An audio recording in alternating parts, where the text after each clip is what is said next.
ಸಿದ್ದರಾಮಯ್ಯನವರು ಸುಮಾರು 4 ದಶಕ ಕಾಲ ಈ ಕರ್ನಾಟಕ ರಾಜಕಾರಣದಲ್ಲಿದ್ದಾರೆ. ಅವರು 83ರಲ್ಲಿ ಜಾರ್ಜ್ ಫರ್ನಾಂಡಿಸ್ ಪಾರ್ಟಿಯಿಂದ ಆರಿಸಿ ಬಂದಿದ್ದರು. ಅವಾಗ ನಮ್ಮ ತಂದೆಯವರೇ ಅವ್ರ ವಿರುದ್ಧ ಕ್ಯಾಂಡಿಡೇಟ್ ಹಾಕಿದಂಗೆ ಮಾಡಿ ಅವ್ರು ಫಸ್ಟ್ ಟೈಮ್ MLA ಆಗೋದಕ್ಕೆ ಭಾಳ ದೊಡ್ಡ ಪಾತ್ರ ಆಯಿತು. ಎಲ್ಲಕ್ಕಿಂತ ಹೆಚ್ಚು ಅವರು ಅಹಿಂದ ಮಾಡಿದಾಗ, ಮೊದಲನೇ ಅಹಿಂದ ಸಭೆ ಹುಬ್ಬಳ್ಳಿಯಲ್ಲಿ ಆದಾಗ ನಾನು ಒಬ್ಬನೇ ಬಹುತೇಕವಾಗಿ ಅಹಿಂದ ವರ್ಗ ಬಿಟ್ಟು ನಾನೊಬ್ಬನೇ ಅವತ್ತು ಮುಖ್ಯ ಭಾಷಣವನ್ನು ಮಾಡಿದ್ದೆ. ಮೊನ್ನೆ ಸಿದ್ದರಾಮಯ್ಯವರು ಹೊರಟ್ಟಿಯವರ ಸನ್ಮಾನ ಸಮಾರಂಭದಲ್ಲಿ ಬಂದಾಗ ಅಲ್ಲಿ ಅವರೇ ನೆನಪು ಮಾಡಿದ್ರು, ಈ ಜಾಗ ನೆನಪಿದೆ ನಿನಗೆ, ಇಲ್ಲೇ ಸ್ಟೇಜ್ ಇತ್ತು, ಇಲ್ಲಿಂದನೇ ನೀನೇ ಮಾತಾಡಿದ್ದಿ, ನೀನು ಮಾತಾಡಿದ್ದು ಭಾಳ ದೊಡ್ಡ ಪಬ್ಲಿಸಿಟಿ ಆಗಿತ್ತು. ಹೌದು ಅಂತ ಹೇಳಿದೆ.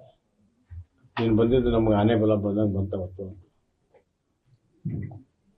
ಅದೊಂದು ಪ್ರಕರಣ ಮತ್ತು ಇನ್ನೂ ಹಲವಾರು ಪ್ರಕರಣಗಳಿದ್ದಾವೆ. ಅದೆಲ್ಲವನ್ನು ಹೇಳುವಂಥದ್ದು ಸರಿಯಲ್ಲ. ಸೂಕ್ತ ಸಮಯದಲ್ಲಿ ಅವು ನೆನೆಸ್ಕೊಳ್ಳೋದಾದ್ರೆ ಅಂತ ಒಳ್ಳೆ. ಆಮೇಲೆ ಇನ್ನೊಂದು 2007ರಲ್ಲಿ ಅವರು JDSನಿಂದ ಹೊರಗಡೆ ಬಂದು ಕಾಂಗ್ರೆಸ್ ಬೈ ಎಲೆಕ್ಷನ್ ನಿಂತಿದ್ರು. ಆ ಸಂದರ್ಭದಲ್ಲೂ ಕೂಡ ಭಾಳಷ್ಟು ಅಪೇಕ್ಷೆ ಮಾಡಿದರು. ನಾವು ಅವರಿಗೆ ಸಹಾಯವನ್ನು ಮಾಡಿದ್ವಿ. ಯಾವಾಗ ಕಷ್ಟ ಕಾಲ ಇದೆ ಅವಾಗೆಲ್ಲ ನಾವು ಅವ್ರ ಜೊತೆಗೆ ನಿಂತಿದ್ದೀವಿ, ಒಂದೇ ಮಾತಲ್ಲಿ ಹೇಳ್ಬೇಕಾದ್ರೆ. ಆದರೆ ಅವ್ರು ಕಾಂಗ್ರೆಸ್ಗೆ ಹೋದ್ಮೇಲೆ ನಮ್ಮದು ಅವ್ರದ್ದು ರಾಜಕೀಯ ನೆಂಟಿಲ್ಲ. ಅವ್ರ ರಾಜಕಾರಣ ಅವ್ರಿಗೆ, ನಮ್ಮ ರಾಜಕಾರಣ ನಮಗೆ. ಸೈದ್ಧಾಂತಿಕವಾಗಿ ನಮಗೆ ಅವ್ರಿಗೆ ಭಾಳಷ್ಟು ವ್ಯತ್ಯಾಸ. ಅದಕ್ಕೆ ಯಾವುದೇ ರೀತಿ ನಾವು ರಾಜಕೀಯದಲ್ಲಿ ಎಂದೆಂದೂ ಕೂಡ ಕಾಂಪ್ರಮೈಸ್ ಆಗಿಲ್ಲ. ಅವರು ಆಗಿಲ್ಲ, ನಾವು ಆಗಿಲ್ಲ. ಆದರೆ ವೈಯಕ್ತಿಕ ಸ್ನೇಹ, ಗೌರವ ಎಲ್ಲ ಇತ್ತು. ಒಬ್ಬ ಸಮಾಜವಾದಿಯ ಹಿನ್ನೆಲೆಯಲ್ಲಿ ಸಮಾನತೆ, ಸಾಮಾಜಿಕ ನ್ಯಾಯ ಬಗ್ಗೆ ಕಳಕಳಿ ಇರುವಂಥ ಒಬ್ಬ ನಾಯಕ.